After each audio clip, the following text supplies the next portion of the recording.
So let's review. So the midterm exam is going to entail a worksheet where you're going to have to know how to make the A and S entries. And also, I thought what I would do is give some questions, either multiple choice or short answer or some combination thereof, and I will pick them from the quiz questions. So hopefully you've already gone through those. And so I wanted to run through some of those and get some ideas on potential questions since I really haven't made this exam up just yet. And we want to give it on Wednesday. So be prepared to do a worksheet with the A and S entries, able to combine the parent and the sub on a worksheet, be able to do the elimination entries and combine so that over at the far right-hand column, you have a consolidated financial statement. Also be prepared to be able to do the calculate the A adjustment by doing the consideration given. Remember the formula, consideration given. First, we subtract the book value of what we purchased. Then we subtract any changes between the book value and the fair values of the sub, which is our A adjustment. And then we come down to either if we have monies left over, we have goodwill. If we have less money, then we have a gain on bargain purchase. So make sure you know how to do that. And there are several videos on that. So, okay, let's look at some questions.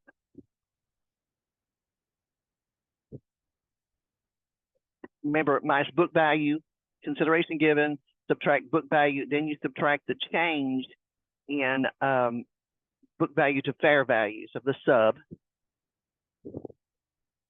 And then you end up with either goodwill or if your fair values are higher than your consideration given, you have a gain on bargain purchase or the other. Okay. All right, so let's look at this one. I'm just going to run through the correct answer. So a statutory merger, make sure you know what that is. Business combination in which one or more of the companies continues to exist as a legal corporation. Only one of the two companies, it's like, that don't make sense. Only one of the two companies continues to exist. That's a statutory merger. And remember, that's where we, because the sub, well, or the parent could be either one, does not continue to exist any longer. We're going to combine them so the assets purchased are going to end up on the books of the purchaser at fair value. So we would debit the assets, credit the liabilities that we have assumed, and that's a statutory merger. So of course, there's no need for consolidation when we have a statutory merger because we only have one company left. The consolidation is necessary when both companies continue to exist as separate legal entities. So that's a good question. Let's see. All right, we don't care about pooling of interest method. That's old. That's the old entries. That's not been around for a very long time, so I'm going to skip that. Let's look at this one. Acquired in-process R&D. Remember, we've had some problems with this. That when we acquire a company, because of course the research and development has been expensed as incurred, that the in-process research and development, we would assess its fair value and determine the fair value so that we can record it on the books of the parent if it's a statutory merger. And of course, it would be part of our A adjustment, excuse me, if it's a consolidation. So, and we, of course, would, because that has no finite life, we would test it for impairment annually. Any asset without a finite life, like goodwill, we would not amortize, but we would test it for impairment.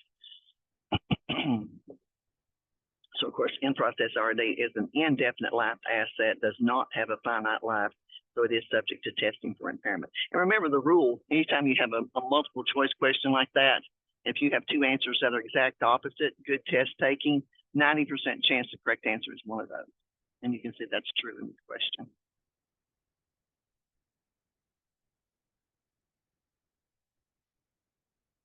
Let's see, data acquisition, which is not a bargain purchase acquisition method.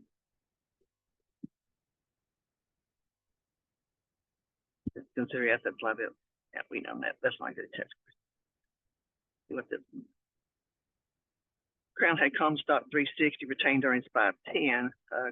Baker had common stock 750, retained earnings. Baker issued 32,000 shares of common stock.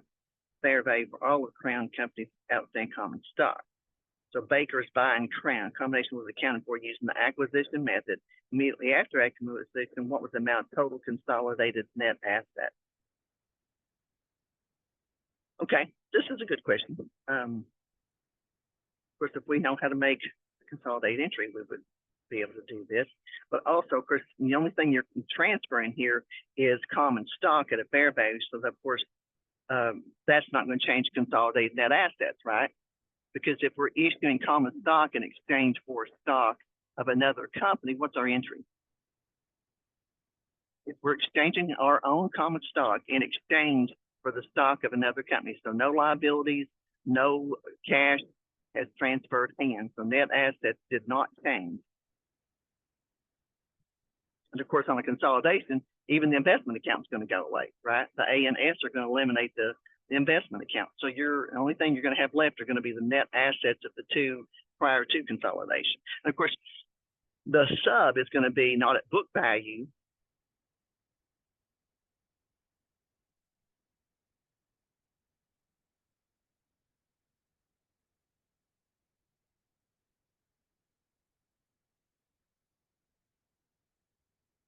At fair value, right?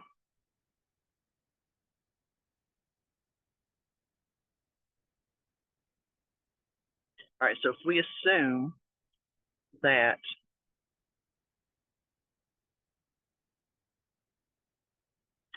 the consolidated assets, we're going to put the fair value of unless it's a bargain purchase, then it's going to be the fair value of the stock is going to be the fair value of the asset, including the goodwill. So it's going to be the book value of the parent plus the fair value of the sub. So what's that going to be? Does that make sense?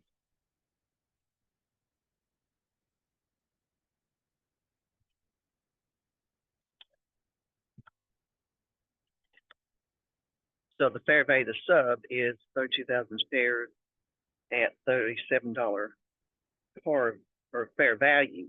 That's $1,184,000. And the parent is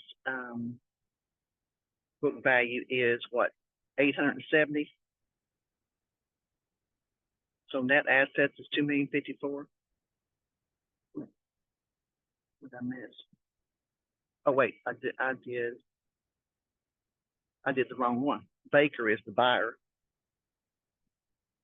Crown is the buyee. That makes sense. So $1,720,000 is the book value of the sub, and then 37 times 32. Yes. 1,720,000. Yeah. Okay. So, thinking about the consolidated balances, it's going to be, let's see, even if it was a bargain purchase, we would still be recording the assets at fair value regardless. So the sub is still going to go on the balance sheet at fair value. And then, of course, the parent is going to be book value, right? So it's still going to be book value, fair value, whether it is goodwill or whether it is a bargain purchase. So the book value of the parent is $750 plus $970, right? That's the book value of the company. So $1,720,000. And then the fair value of the sub is what we gave in exchange. That's going to be the fair value. So $37 a share times 32,000 shares. So $1,184,000 plus, what did I say, 1,720,000 is $2,904,000. The first time I did, because I'm used to the parent being first, this time they listed the sub first, and that was probably just to confuse us. Okay, so be careful of that. But, so the point is, your consolidated figures at the date of purchase is going to be book value of the parent, fair value of the sub. Let's look at the plan.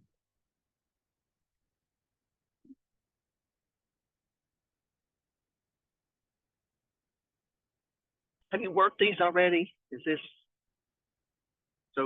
good to go through these, or you feel good? Okay. All right, so let's look at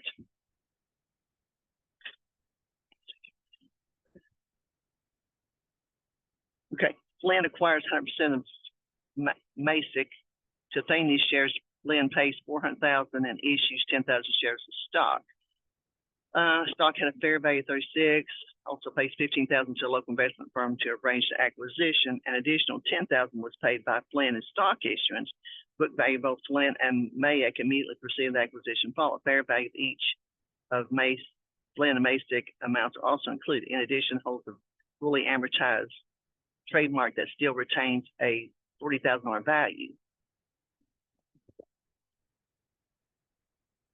So the trademark is not on the books of Masick, who is the sub. Okay. All right, so let's do this.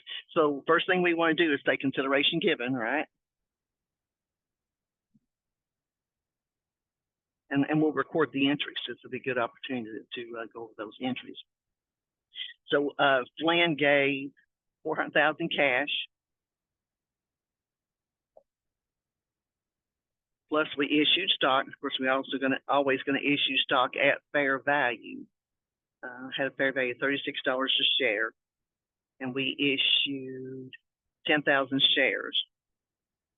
So $360,000.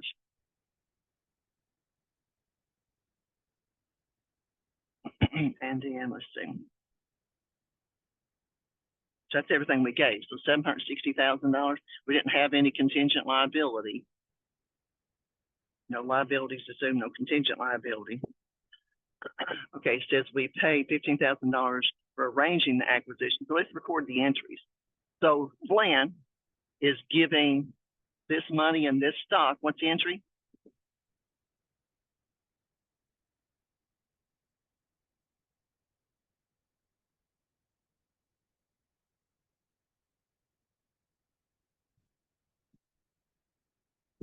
Par value, $20 par, 10,000 shares for $200,000. And then APIC. Okay, makes sense?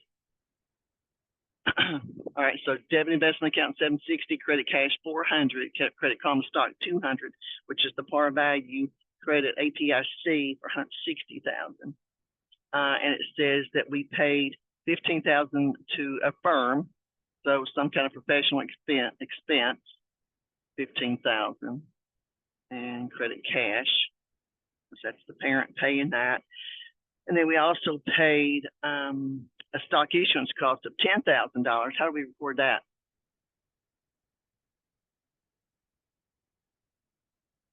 Nope. Additional paid in capital. Remember, that reduces the value of the stock that we issued. So that's all that, right? All right, there's the book values. Of course, we don't care about the fair value of the parent, right? It says the fair value of each, but it's not. It's just the fair value of the sub. Okay, so now we have consideration given. So next thing we want to subtract is what? Book value of the sub, which is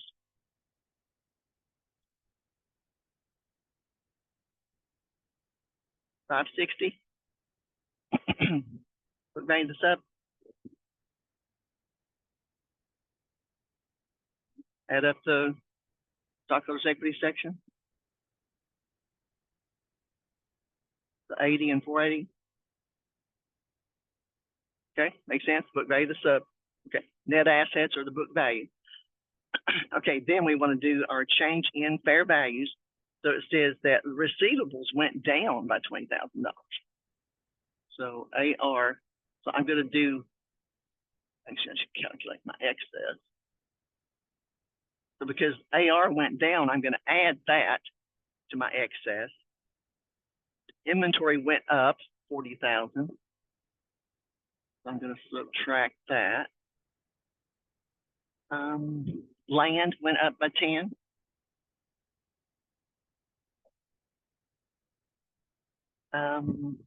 Buildings went up by 60.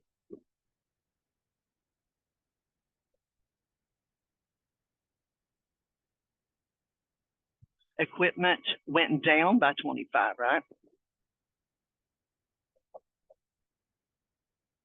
So I'm adding reductions and subtracting additions so that I'm getting down to my goodwill. Accounts payable stayed the same. Long-term liabilities, my brain messes around with these. So long-term liabilities went down. So if they went down,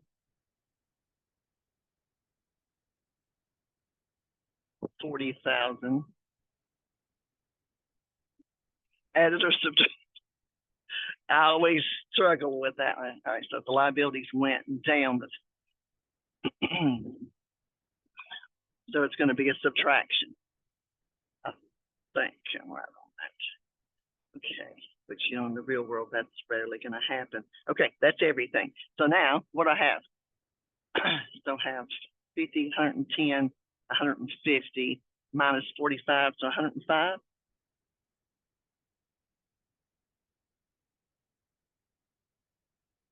Check that. So 50, 110, 150. So minus that. So, coming from that is 95. So my excess is 95.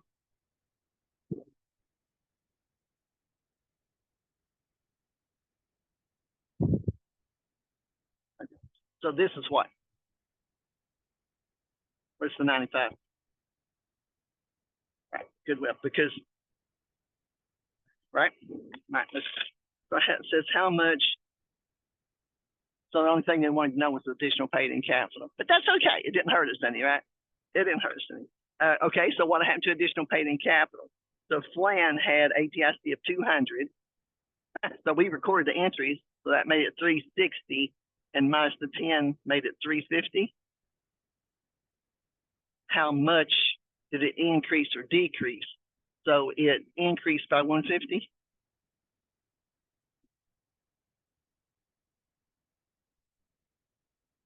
Okay. We did a lot of extra work, but that's okay. I think Flynn has several questions, actually.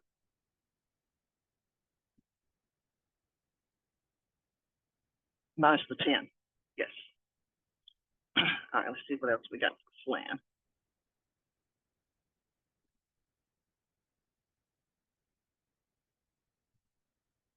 What amount will be reported for goodwill as a result of this transfer? So we got 95. Uh-oh, that's not one of the options.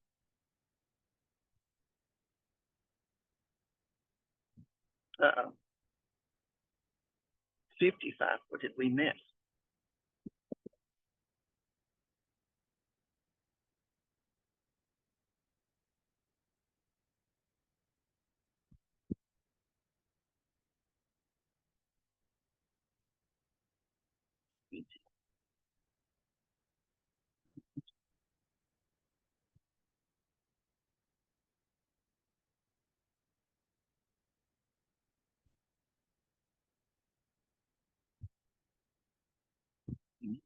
Something's wrong.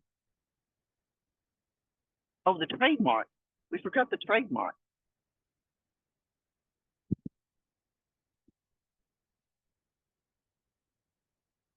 So we were wrong. It was 40,000. We forgot about it. It was in the verbiage instead of in the numbers. Okay. Okay, so 55, that's right. And see, we would have missed that question. You got to read the whole thing. All right, let's see the third one. Let's see what else we got on Flynn. But that's good, right? That we'll remember that now that we read. All right, so what about receivables? So what would the receivables be on the consolidated? Of course, we're going to have book value of the parent, which is what? 480. And then book value of the sub is 180. But then we're going to make our A adjustment, right?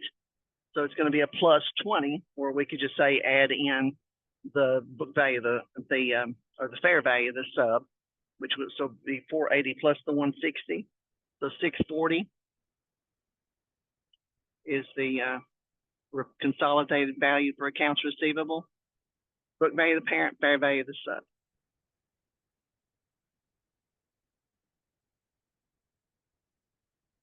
Right. Or, if you wanted to actually think in terms of the consolidated worksheet, you'd have book value, and then your A adjustment, which is it. Of course, the A adjustment is the fair difference between the book value and the fair value of the sub. What am I on that 5?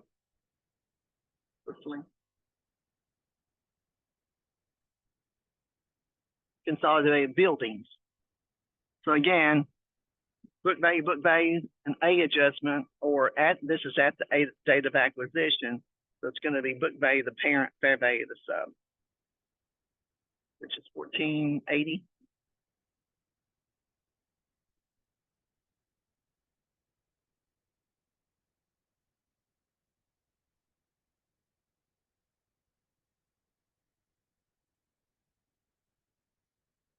Equipment, again, easy breezy. So 360 plus 75, 435. Book value of the sub, fair value, or book value of the parent, fair value of the sub. Where am I? I'm lost.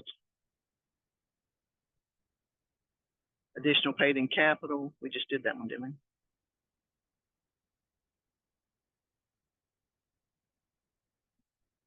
Yeah, we did the ink. Right. So it's going to be the 200 plus the 60 minus the 10, so 350. I think we're down to the last one. So just to finish through. During the fast business coming, worry about push down accounting. Push down accounting is when you push the transactions onto the books of the sub. I mean, we could look at what the correct answer is. Let's do that. Provides an option to use push down accounting in the business combination. Okay, so I don't need to talk about what push down accounting is, but it's when you can force or push down the accounting method on the sub, so you force them to record their assets at fair value, and they're using equity method. All right, let's look at our direct and indirect costs. Example, when applying acquisition method. So of course we have direct. Actually, both of them are expense. Yeah, direct cost and indirect sub cost. So remember, whether we're paying a professional, outside professional, or inside, we're going to expense those acquisition costs, except for stock issuance costs. They get debited to what? Additional paid in capital. Yes. All right. So what's the next one?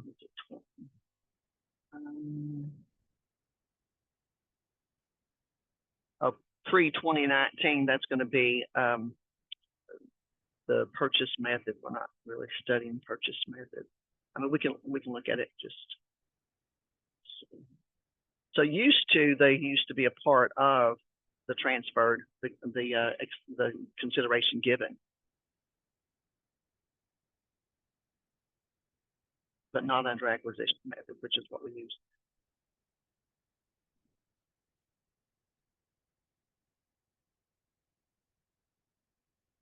And what is this? Land accounts with parent sub report on consolidated financial statement. So of course it's book value and fair value. So B.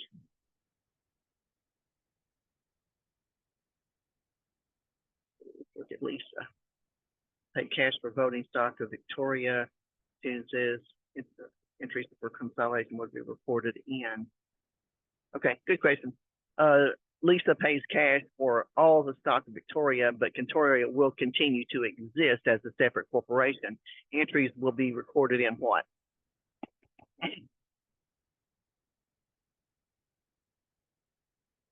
The consolidation entries, because both of them continue to exist, are going to be on a worksheet.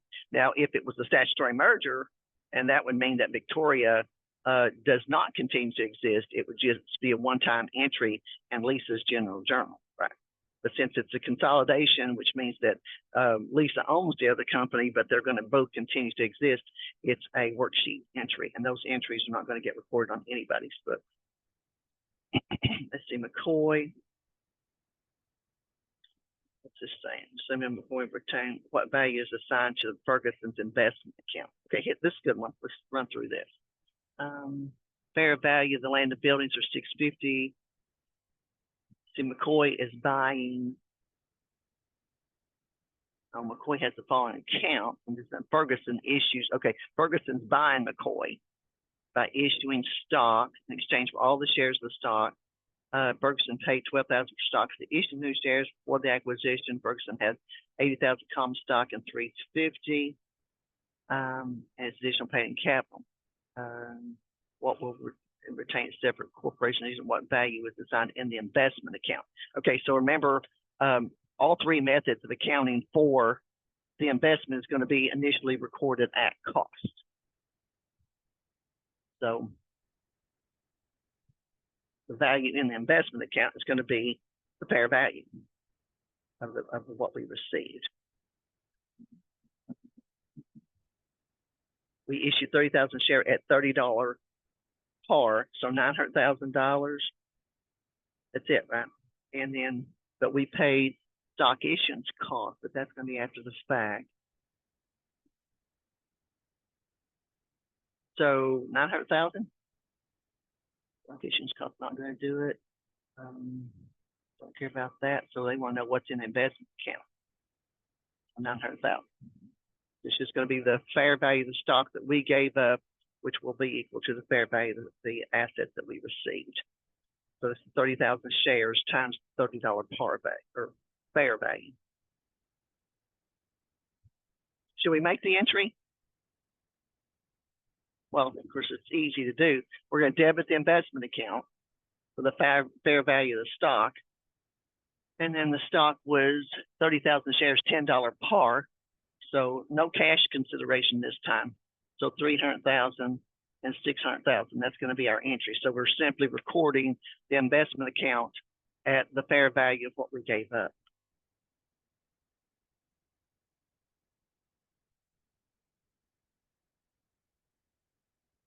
Let's see what else employees got going.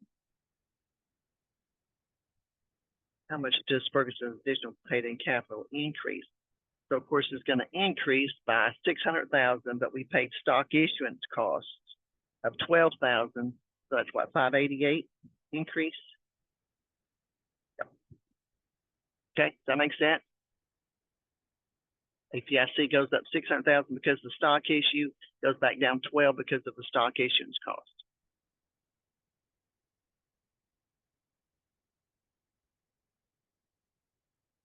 Okay, consolidated common stock account as a result of this acquisition. Of course, consolidated common stock, because what's that entry that eliminates the stockholders' equity section of the sub? What's the entry that eliminates the stockholders' equity? The S entry. Okay, so the common stock of the sub is going to be gone. So we're talking consolidated, the consolidated common stock. So it's just going to be the common stock of the parent. So it used to be before the acquisition, they had 800,000, and we just issued 300. So $1.1 million is the common stock account.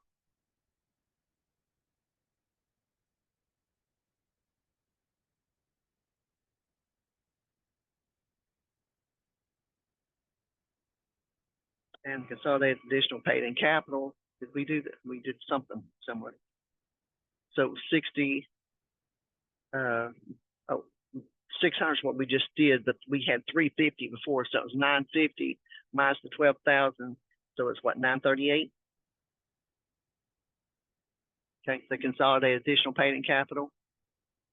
The parent had 350,000 before, and then as a result of our acquisition entry was 600,000 minus the 12,000 APIC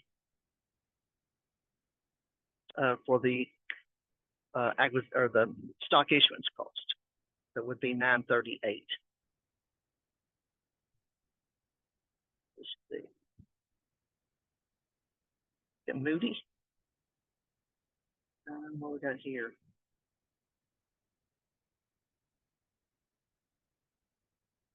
What amount would go in the investment account?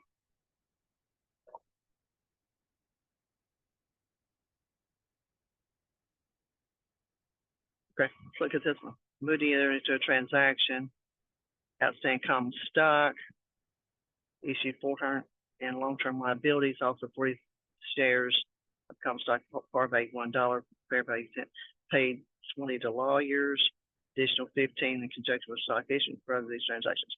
Okay, so the entry to record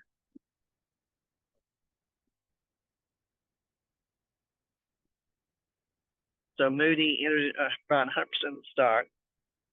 We issued long-term liabilities in this case. Did we give any cash? Didn't give any cash to him. Yeah, we didn't give him cash. So some long-term liability of 400, and then we issued stock, 40 shares, $1 a share, and then the fair value of that stock is $10 a share. So that's 400 minus that would be 360. Okay, and then we paid lawyers and accountants. Of course, that's a professional expense. So expense does incurred. So this is what 800 is the investment. What else? Paid stock issuance cost of 15. So we know that's going to be a debit to APIC, credit to cash. All right. What amounts to record investment account? So investment account's going to be what? 800. Okay, so make sure you know how to do those entries.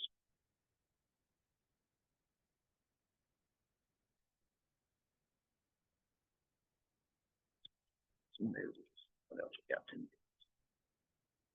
got? What is the amount of goodwill? Okay, in order to calculate the goodwill, got to know this. So consideration given, which we know that's the 800. Same thing put into the investment account. And then now we have to subtract the book value of what we received, which is what?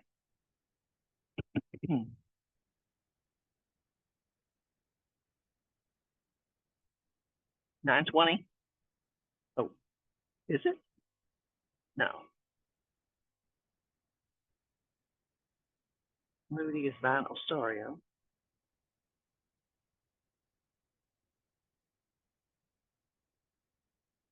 Oh, this is at the date. No, that's right. We got common stock, additional paid capital, and retained earnings.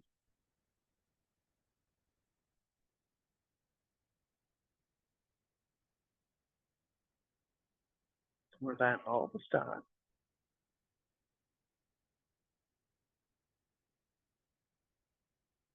All right, what am I missing? Did something change?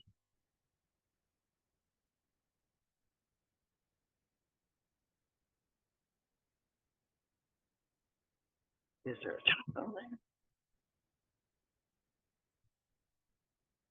You see what I'm saying? So that's 680, 880. That's 920. It's the book value. Oh, wait a minute. Maybe it's a bargain purchase. Could be. Okay, let's see. If it's bargain, it's got to be. Okay, so let's see. 3 assets were deemed undervalued. So inventory was undervalued by 10. So the book value, or did I say 920 is the book value? So we have an excess already of 120, and the inventory goes down by 10, and land goes, or not goes down, goes up. Land is 40, and buildings are 60. So 110, 230 is the excess.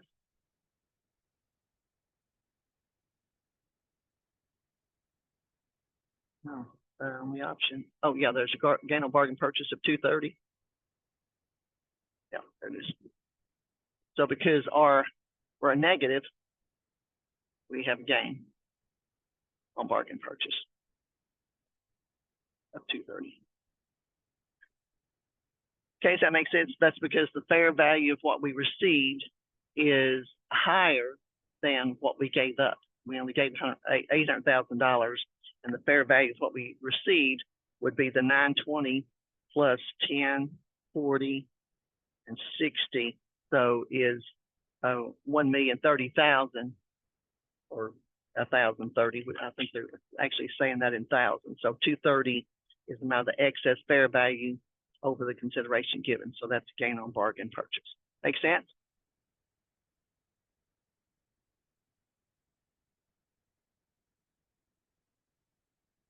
I don't know which one I'm on. What does this one say? Consolidated buildings. First, we know that's easy. Consolidated buildings is going to be book value plus the A adjustment goes up by 60, so $1,760,000. Okay, so that's going to be the $1,260 of the parent, and then the book value of the sub is $440, and then the A adjustment for the buildings is 60, or the difference between book value and fair value is 60. So therefore, the consolidated balance for the buildings is $1,760,000.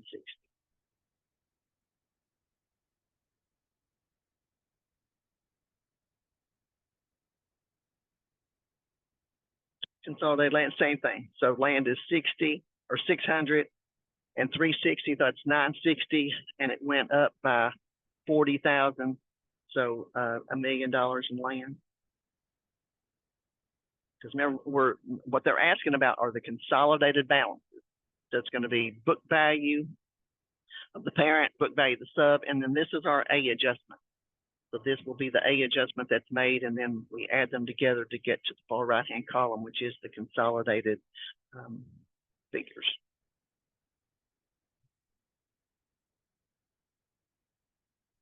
Consolidated equipment, same thing. So equipment is 480 plus that's 100 is 580, and then it doesn't change, so that should be 580. Okay, it's going to be the book value of the two because it's already at fair value.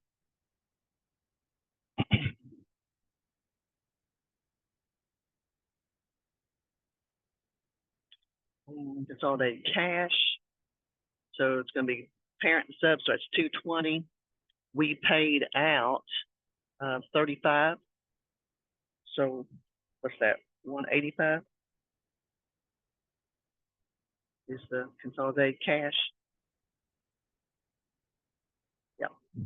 Did that in my head? Okay, makes sense. The thing is, understanding how to do the entries. How do you record the entry for the investment, and then calculating the consideration given. And then, of course, everything after that, the S adjustment, A adjustment are easy once you've gotten here, right? I'm recording it, and I'm going through it rather quickly because I want to cover a lot of material. And I'm hoping everybody can see I think they can see my board. You're doing what? Well, forget about land for now.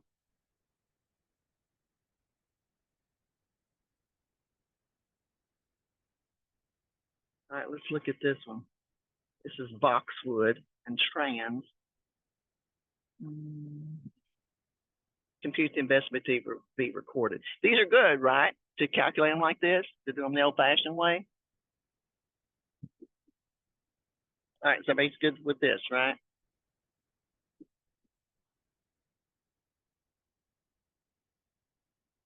Let's see. Some business accommodation took place December 2020. Boxwood issued 50 shares of common stock, fair value of 35 for all the outstanding shares of trans. Stock issuance cost 15. Paid to effect this transaction to settle a difference of opinion. Boxwood promises to pay an additional $5.2 thousand to the former owners if the earnings exceed a certain sum. So what do we call that? If the earnings exceed a certain sum, we owe them money. What's that called? Contingent liability. It's contingent on something else happening. And remember how we record those? We take the amount we owe, multiply it times probability, then remember all liabilities are recorded at net present value. So then we discount it. So multiply times the probability, then times the discount rate. Okay, so it says compute the investment to be recorded. So we are issued 50 shares of stock with a fair value of 35. So that's $1,000,000 or 1,750. And that's all we paid was 1,750. So no liabilities. Well, actually, we'll make that in a separate entry. Well, no, we should do it in the same entry. So we're going to say a contingent liability. Contingent liability. So it's actually going to be more than 1,750. So the common stock is going to be what? 50 shares at $20 par. So that's 1,000.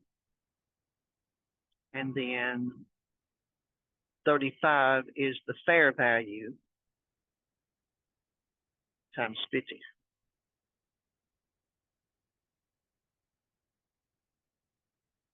Yes. But I've got to get my contingency in there now. Okay, so now we have to, because remember the contingent liability is a part of the acquisition cost. So we're going to debit the investment account and credit contingent liability.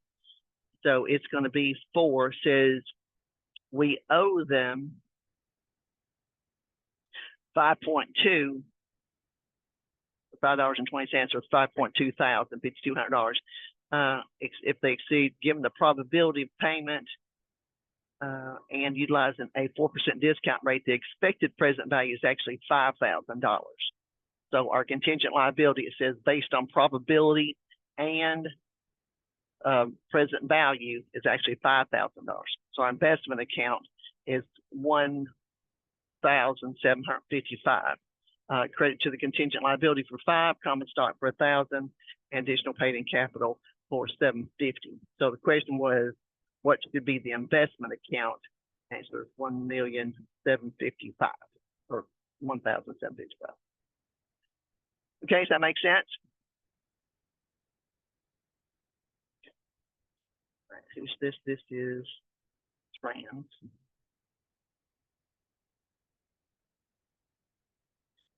Oh, Boxwood. Boxwood. All right, what else they want to know? Compute the consolidated inventory. First, we know that inventory is going to be, and I like to now at this point, now that we've studied worksheets, think in terms of the worksheet. So it's going to be the book value plus the book value, and then plus a adjustment. Oh, we didn't do the A adjustment. So, and the fair value of the stuff is 580, so it's going to be that. Sorry. So 1810.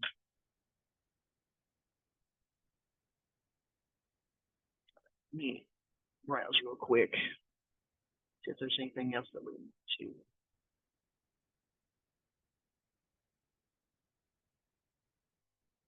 So lots of practice in here. Let's look at some of these.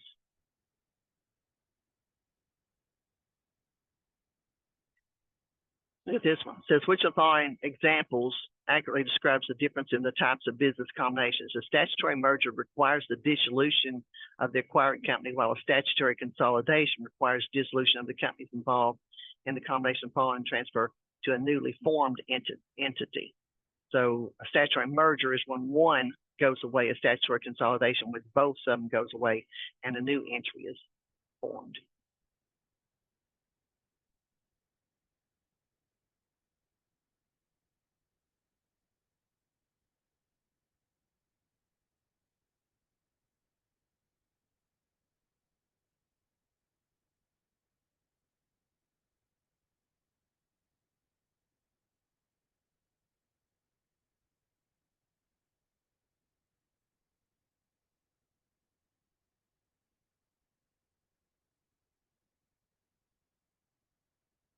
Okay, is there anything else?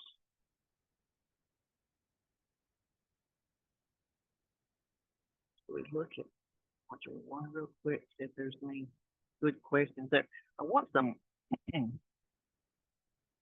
short answer type questions so that if you screw up on the worksheet, you're not lost.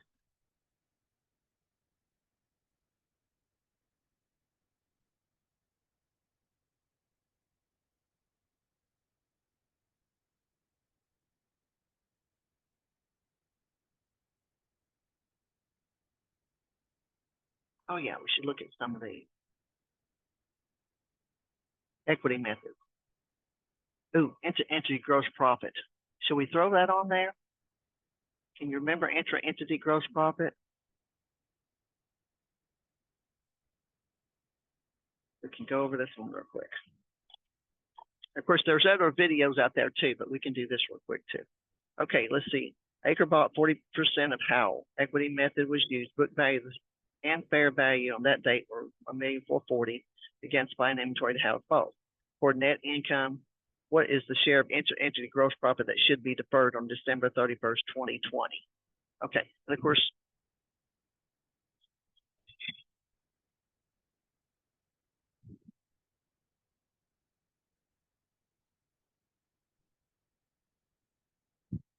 okay.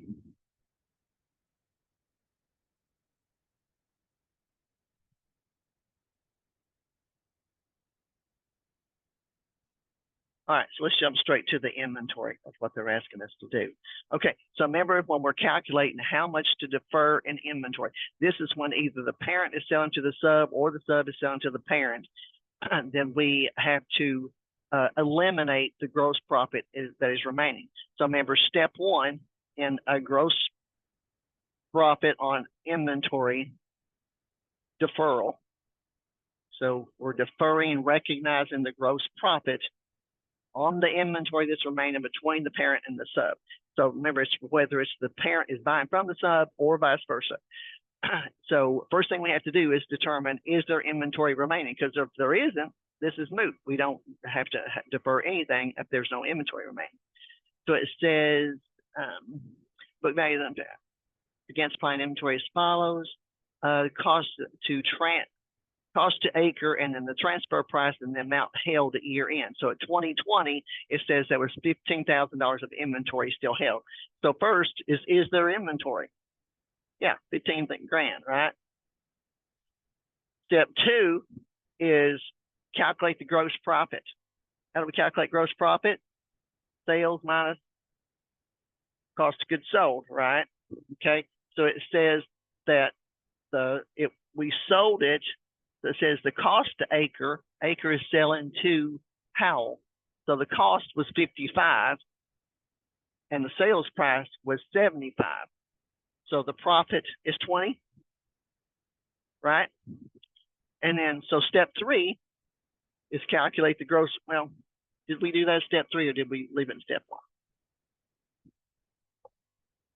I can't remember how we did it. But anyway, we calculate the gross profit percentage.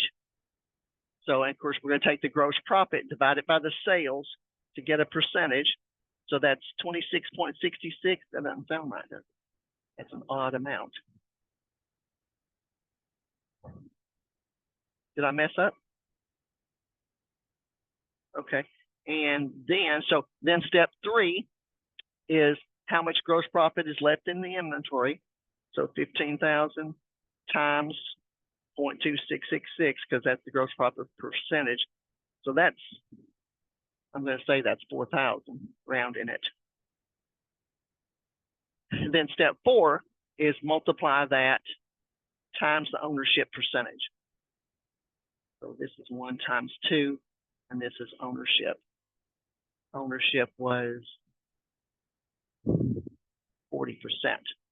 So that's what, $1,600?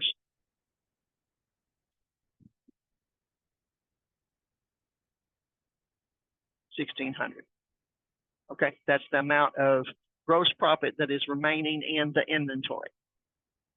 What's the entry to record that gross profit deferral?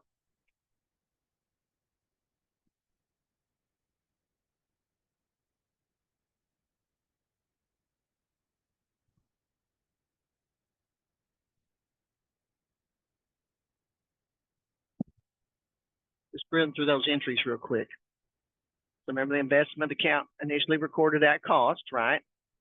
And then at the end of the first year, let's see, we bought them January 1st, 2020. So this is equity method, right? Because we own 40% of the company, we have significant influence. So under equity method, when the sub reports a net profit of 100,000, what's the entry to record? Yes.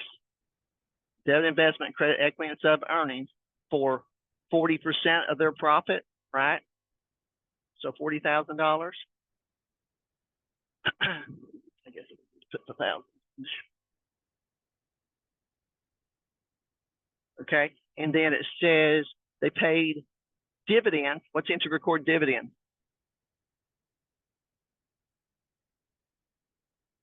Not for equity method. We don't do dividend income. Dividends receivable, right? Dividends receivable and credit investment account. It was what, 40,000 times 40%, so 16,000 would be a debit to dividends receivable credit investment account. And then the entry gross profit. So at the end of 12/31/2020, we have $1,600 to defer. What's the entry?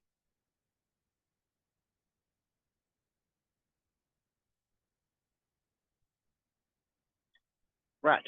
Debit to equity and sub, credit investment account, because we're actually eliminating some of the gross profit that's included in that 40,000. So the entry is going to be exactly the opposite.